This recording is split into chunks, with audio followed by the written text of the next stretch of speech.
On July 19th, the same day the video came out, federal prosecutors filed a new indictment charging Boosie again with being a felon in possession of a firearm for the same Glock 19 that he had dismissed, on top of a new charge for being an unlawful user or addict in possession.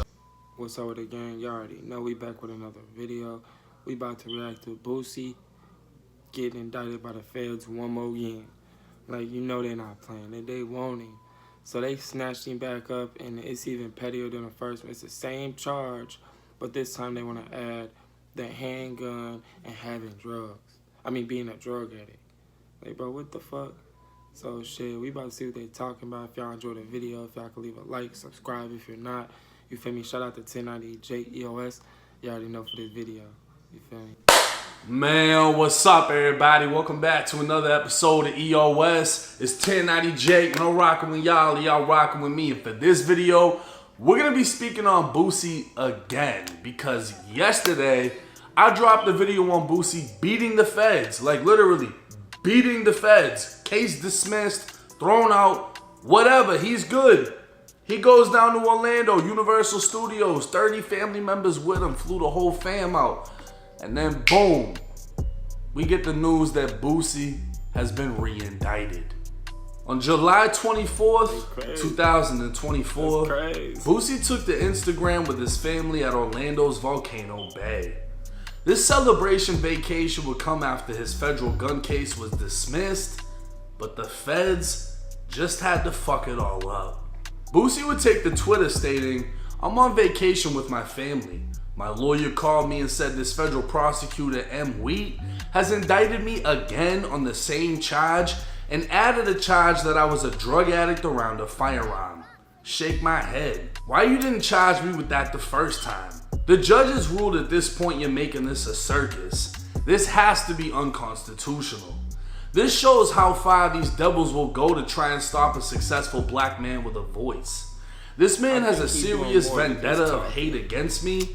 He wants to be a character in a movie. He just doesn't respect the courts. He's racist and has no respect for the courts. If I wasn't Boosie, this would not be happening to me. This same man looked at me and said, wipe me down on my first court appearance. LOL. He's obsessed. I've never seen nothing like this in my damn life. 30 of us on vacation, and I get this news. He put the hardest battles on his strongest soldiers. God got me. This man doesn't respect the law. Tell the president, pardon this bullshit. Justice for Boosie." Now this is devastating. News literally broke how Boosie was the first rapper and second person to have felony gun charges dismissed following USA vs. Duarte, where it was ruled unconstitutional to ban nonviolent felons from possessing firearms. This was hope to the more than 19 million felons in the US that actual reform may be coming. Because it isn't just about changing your own actions. You could become the greatest man or woman after prison and still be held back by felony convictions, preventing you from voting, renting, working, and obviously the right to arm and defend yourself. A felony is a lifelong scar that now former President Trump wears, like many of us, and this may be the start of a new beginning. So how the fuck were the feds able to re-indict Boosie after the charges were already dismissed? On July 16, 2024, Boosie could be seen smiling on Vlad TV only 4 days after having his gun case dismissed. Over the next 3 days, more clips would drop, one of which Boosie and Vlad would address and laugh off the snitch allegations the internet tried to put on Boosie regarding his case. Not only did Boosie not have a co-defendant, he had a hired armed security guard whose sole purpose was to provide security with a gun. So I don't understand how Boosie telling the police that he didn't have any guns, but his security did, was snitching. Especially when Boosie hired the motherfucker because he legally has guns and does security. But the internet remains undefeated, and when Boosie's case was dismissed, they had no other explanation as to how he could have pulled it off except snitching.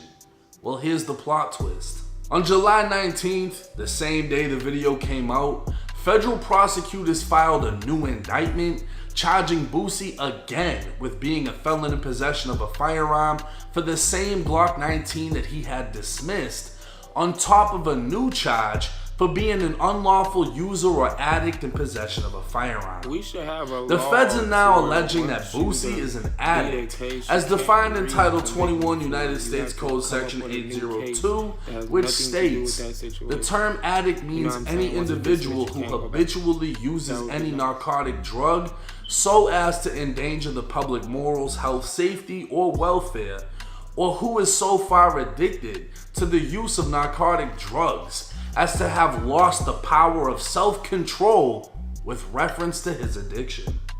So how the fuck does that apply to Boosie? Looking at his arrest, Boosie could be seen in screenshots recovered by San Diego police smoking a suspected marijuana joint. When the vehicle Boosie was riding and was pulled over, officers located a suspected marijuana joint in the center console of the vehicle. Being that this was in California, no one was charged with the joint, and it's unclear if the joint was even confiscated. It's also unclear how it's assumed to be Boosie's when 3 people were in the vehicle and Boosie was in the rear passenger seat, while the center console is typically used by the driver. United States Prosecutor Michael Gary Wheat is now alleging Boosie is addicted to controlled substances and was using controlled substances while possessing the Glock 19. Federally, marijuana is still a Schedule I controlled substance, along with heroin and meth. So instead of clarifying Boosie allegedly smoked weed in the legalist state to smoke it, California, Mr. Wheat would use his 30+ years experience as a federal attorney to make it sound as if Boosie was riding around with a Glock smoking meth. Now I'm interested in viewing how the feds will allege Boosie endangers public morals, health, safety, or welfare by smoking weed. Or how Boosie is so far addicted he's lost the power of self-control, because that's the definition of an addict the feds are using, so that's essentially what they'll have to prove. Even looking at Boosie's criminal history, he was sentenced to 8 years for possession of a controlled substance with intent to distribute, meaning he was selling, not using.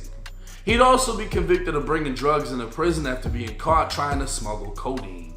Now it's well known that anyone caught with drugs requests rehab and will claim to be a user rather than a dealer because the punishment is less severe. But Boosie's criminal history clearly implies that he was in it for the money and not the high. So what about double jeopardy?